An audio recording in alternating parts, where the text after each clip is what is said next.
My name is Ranjith Cherickel. I work for a company called icolo, and we are based in Nairobi. We've been in operations for the last 2 years.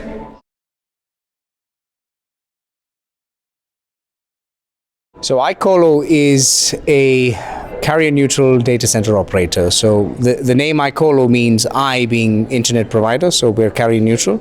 Colo is what we do, which is co-location, which is provide power space, and .io, which is actually the full brand, is input-output. So effectively, you pick your internet provider, we provide co-location, and as a customer, you bring your own input-output, which is hardware and software that you would normally have.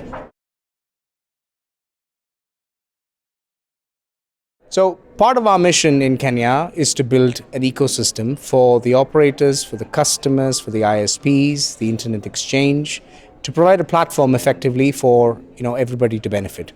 The principle following or methodology of a carrier-neutral data center is you build an open access platform.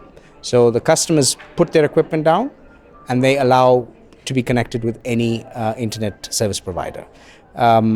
Since nobody owns it, it's basically there's an equal opportunity for all parties to collaborate equally.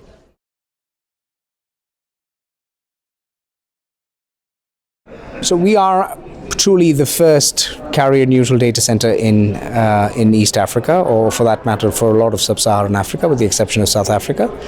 We are also a Tier 3 plus design facility.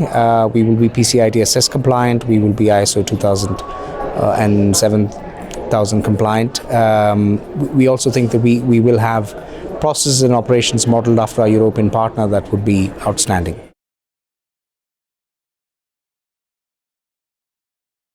So because we bring the ecosystem together, part of the benefit is that everybody operates at a lower cost and operates more efficiently. So, for example, we guarantee 99.99% uptime, which effectively means a customer is down for an hour, 16 minutes in a year. So, which is of course never. So effectively better uptime.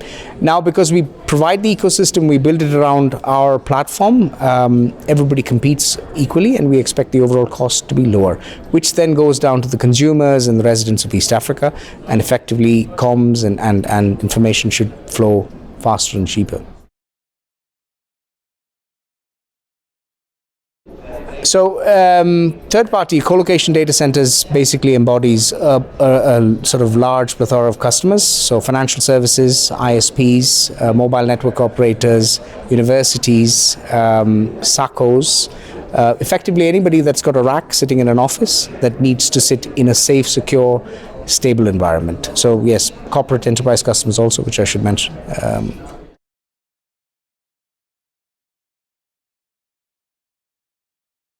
So in Mombasa specifically, so if you look at Africa, you're a large internet giant, you want to come to Africa, there's effectively 4 entry points in Africa. One is Lagos, the other is Cape Town or Durban, Cairo, and then Mombasa. So all the other 3 sites have data centers. Mombasa has no data centers. So effectively, when people make decisions to come to Africa, they leave out Kenya. Having a world-class Tier 3 data center there effectively makes it then a gateway to Africa. So that for sure will uplift the profile not just of Kenya, but will also attract very large internet/communication companies to build a big base in Kenya to serve the region.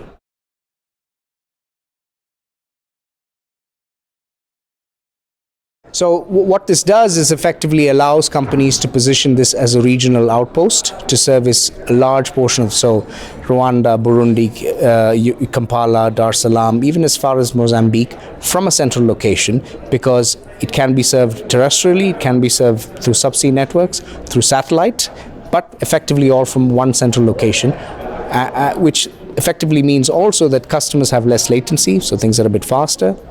Effectively equipment loads quicker, because now the equipment is sitting closer to them, principally.